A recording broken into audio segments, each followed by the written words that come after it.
Okay, today is January the 22nd. Now, the number 22, what does it have in common? Now, in your SBAC test, they might say which numbers are square numbers, and they might throw out 22.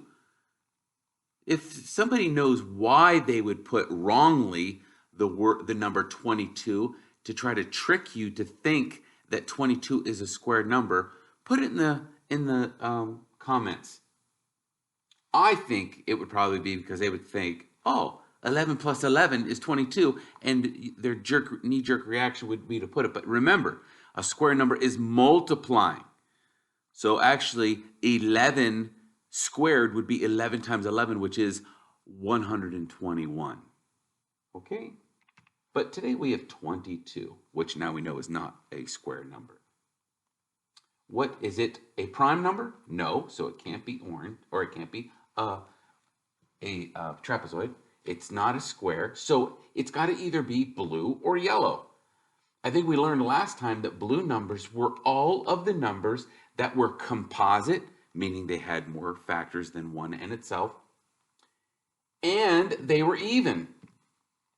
15 and 21 are factors, or are numbers that are composite, that have factors other than 1 and itself. 15 has 3 times 5, and 21 has 7 times 3. So now we kind of have the pattern for all of the shapes. So now we have 22. Is 22 prime? No. Is it square? No. So it has factors other than itself and 1. We know that 22 has 2 times 11, other than 1 in itself. Now, is it odd or even? Well, 22 is even, so we could, with certainty, with empirical proof, know that 22 is going to be a blue rhombus. Am I right? Oh, yeah. And since it's the weekend, 23. What do you think 23 is going to be? Well, does 23 have any factors besides itself and 1? No, so it's prime. Well, if it's prime, it can't be a square number either. So we know it's going to be a trapezoid. What about 24? We know it's not prime. We know it's not a square number. And we know it's even. So it's going to be a blue rhombus. Pretty cool how that works out.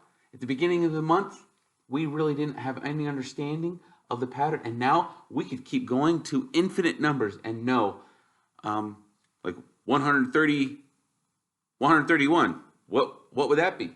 Well, because it ended in 1, you probably running through your Rolodex in your brain of what you know about numbers that end in 1, seeing, oh, is there a 3 or a 9 or a 6 in there that could make it have a factor of 3 in there? No? Okay, so it's prime, so you would know that 131 would be a rhombus. Would be a trapezoid. See how cool that is?